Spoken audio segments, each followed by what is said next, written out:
हाय दोस्तों, मैं आपका स्वागत करता हूँ आपके अपने चैनल टीच वर्ल्ड में। आज हम हिंदी गदौली पार्ट 4 नाखून की बढ़ते हैं, जिसके राइटर हजारी प्रसाद द्विवेदी हैं, उसका आखिरी वीडियो देखेंगे। आखिरी वीडियो, जी हाँ, देखिए मैंने नीचे इंड भी लिख रखा है, आखिरी वीडियो देखेंगे।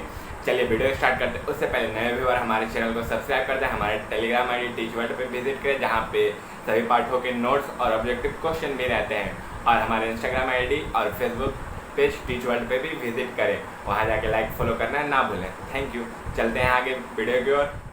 आज मैंने कोई टॉपिक नहीं, एक श्लोक लिया है, जो कि इस प्रकार है। इति विदितम श्रेष्ठम सर्वभूतेषु भारत। राइटर बोलते हैं, यानी कि हजारी प्रसाद द्विवेदी जी बोलते हैं, सभी जगहों में सभी पूरा विश्व में भारत सर्वभूत है, यानी कि भारत से अच्छी भूमि कहीं नहीं है, भारत ही सर्वपूर्ण है, सर्वसंपन्न है। आगे बताते हैं कि इसमें जहाँ महाभारत हुआ था, कौन सी भूमि में? भारत भूमि में। वहाँ महाभारत में बताया गया था कि निर्वैरता, महाराज सत्यम क्रोधा, और सत्य बोलना और अक्रोध रहना, यही हमारे मनुष्यता की पहचान है। ये नहीं कि हम किसी का नुकसान करें, यह हमारे सभ्य होने की पहचान नहीं है। गौतम बुद्ध ये कहते हैं कि मनुष्यता इसमें नहीं है कि हम किसी को दुख दें, मनुष्यता इसमें है कि हम उसके सुख दुख में शामिल हों। यही धर्म है। अक्रोध लग, किसी के बारे में बुरा नहीं सोचना, यही सब हमारे अज्ञानता के विचारों को पछाड़ता है। दुख सुख, सहानुभूति, आत्मनिर्भरता, बंधन, अहिंसा, सत्य, अक्रोध मूलक धर्म, यही सब अक्रोध मूलक धर्म, यानी कि हमारे जो अंदर का गुस्से है उसको त्याग देना। गौतम बुद्ध खुद जब वो सन्यासी बन रहे थे, उन्होंने सब कुछ त्याग दिया। क्या नाम? लोभ मोह माया त्याग, सब चीज़ का त्याग कर दिया उन्होंने। उसके बाद वो धर्म के पथ पे चलने लगे, इसलिए आज उनका इतना नाम भी है।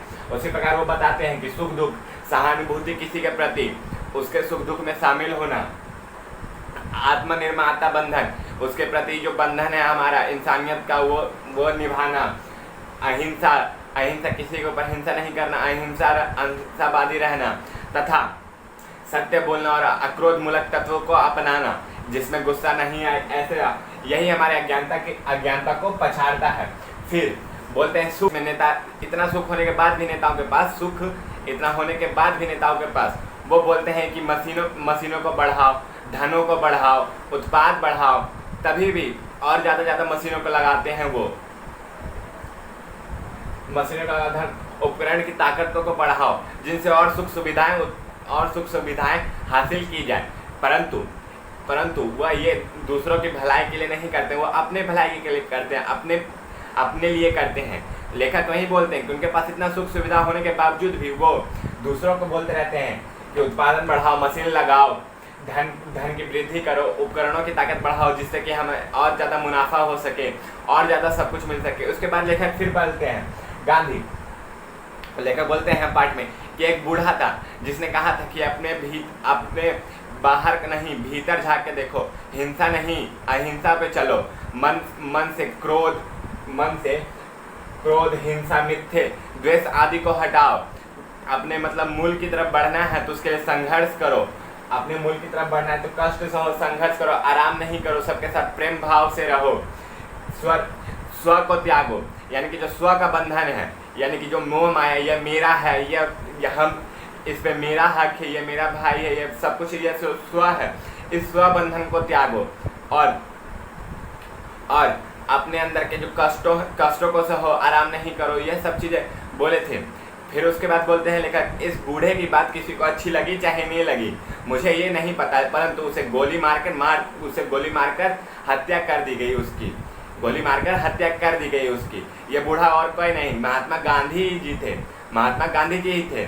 उसका लेखक फिर बोलते हैं कि हमारे प्राण शास्त्रियों, यानी कि जो जीव वैज्ञानिक हैं, उनका अनुमान है, प्राण शास्त्रियों का अनुमान है कि आगे आने वाले समय में नाखून उसी प्रकार झड़ जाएंगे जिस प्रकार हमारे पुछ झड़ गए। अनावश्यक अंग उसी प्रकार झड़ जाएंगे जिस तरह हमारे पुछ झड़ गए, यानी कि नाखून उसी प्रकार झड़ जाएंगे।